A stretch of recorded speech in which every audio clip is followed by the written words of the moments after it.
Hi friend, வீட்ல எலி திரிச்சுக்கிட்டு இருந்தா நமக்கு கண்டிப்பா தூக்கமே வராது. எதுக்குன்னா அது நிறைய பொருட்களை பாழாக்குறதோட பலவிதமான நோய்களையும் கொண்டு வருது.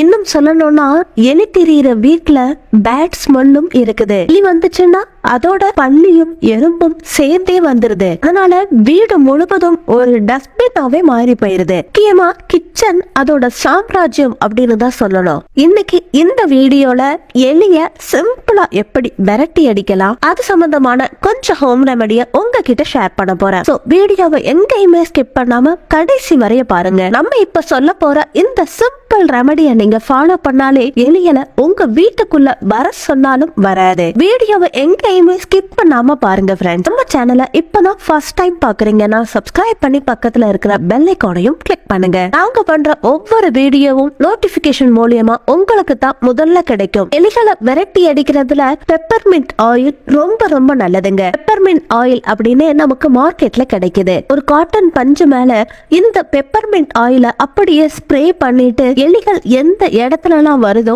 அந்த இடத்துல வச்சுட்டீங்கன்னா பக்கத்துல கூட வராது, தூரமா ஓடி போயிடும். வெங்காயம் கூட எலிய விரட்டி அடிக்கிறதுல ரொம்ப பெஸ்ட் அப்படின்னு சொல்லலாம். எலி எந்த இடத்துல எல்லாம் போகுதோ அந்த இடத்துல வெங்காயத்தை சின்ன சின்னதா கட் பண்ணிட்டு வச்சிருங்க. அந்த வாசனைக்கு எலிகள் உங்க வீட்டுக்கு பக்கத்துல கூட வராது. 2 நாளைக்கு ஒரு தடவைன்னு வெங்காயத்தை மாத்தி மாத்தி வச்சீங்கன்னா அந்த காட்டமான வாசனை எலிக்கு பிடிக்காது. அதே மாதிரி எலிகளுக்கு வெள்ளைப்பூடோட காட்டமான வாசனை பிடிக்காது. என்ன பண்ணணும்னா பூண்டை சின்ன சின்னதா கட் பண்ணிட்டு தண்ணியில கொஞ்ச நேரத்துக்கு ஊற வச்சிருங்க. அந்த தண்ணிய எலிகள் வர்ற இடத்துல ஸ்ப்ரே பண்ணி விடுங்க. 2 நாளைக்கு ஒரு தடவை இந்த மாதிரி தெளிச்சுக்கிட்டே இருங்க. அந்த காட்டமான வாசனைக்கு எலிகள் வீட்டுக்குள்ள வர்றதுக்கே பயப்படும். சின்ன குழந்தைங்க இருக்கிற வீடுனா எலிகளை விரட்டி அடிக்கிறதுக்கு இன்னொரு அற்புதமான டிப்ஸ் இருக்குது. அது என்னன்னா லவங்கம். இந்த லவங்கத்துல இருந்து நல்ல வாசனை வருதுன்னு நம்ம எல்லாருக்குமே தெரியும் இல்லையா? ஆனா எலிகளுக்கு இந்த வாசனை சுத்தமா பிடிக்காது.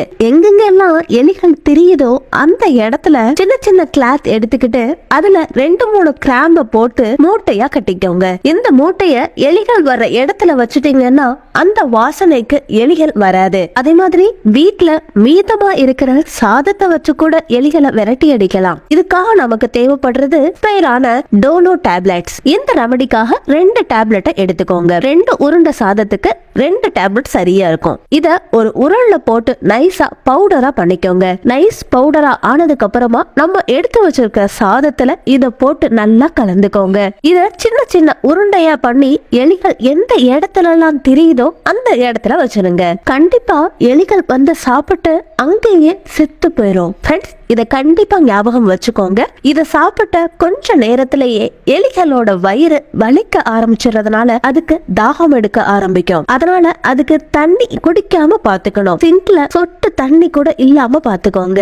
ஒருவேளை அது தண்ணி குடிச்சிருச்சுன்னா நம்ம பண்ண முயற்சி எல்லாமே வீணா போகும். தண்ணி கிடைக்கலாட்டி கொஞ்ச நேரத்துல அது அங்கேயே செத்து போயிடும். சோ பாத்தீங்கல்ல ஃப்ரெண்ட்ஸ், எலிகளால நம்ம எவ்வளவு நஷ்டப்படுறோம், அதே மாதிரி ஆரோக்கியத்தையும் இழந்துகிட்டு இருக்கோம். இந்த ரெமடியை ட்ரை பண்ணி எலிகள் வராம பாத்துக்கோங்க. ரொம்ப ஈஸியான ரெமடி இல்லையா? யாருனாலும் தயார் பண்ணலாம். எலிகளை நம்ம வீட்டை விட்டு வெளியில அனுப்பிடலாம். இந்த ரெமடிஸ்ல உங்களுக்கு எது பிடிச்சிருக்கோ அதை தயார் பண்ணுங்க. எல்லா ரெமடியுமே அற்புதமா வேலை பண்ணுது. ஒண்ணு மட்டும் ஞாபகம் வச்சுக்கோங்க ஃப்ரெண்ட்ஸ், குழந்தைங்க இருக்கிற வீடுன்னா எலிகளுக்கான மருந்து வைக்கிறப்போ ரொம்ப ஜாக்கிரதையா பார்த்து வைங்க. அதே மாதிரி காலையில அதை ரிமூவ் பண்ணிடணும். இதுதான் ஃப்ரெண்ட்ஸ் இன்னைக்குரிய வீடியோ. இந்த வீடியோ பிடிச்சிருந்தா லைக் பண்ணி உங்க ஃப்ரெண்ட்ஸுக்கு ஷேர் பண்ணுங்க. நம்ம சேனலை சப்ஸ்கிரைப் பண்றதுக்கு மட்டும் மறந்துடாதீங்க. அடுத்த ஒரு இன்ட்ரெஸ்டிங்கான யூஸ்ஃபுல்லான வீடியோவோட நான் உங்களை வெயிட் பண்றேன். Until then, take it, bye.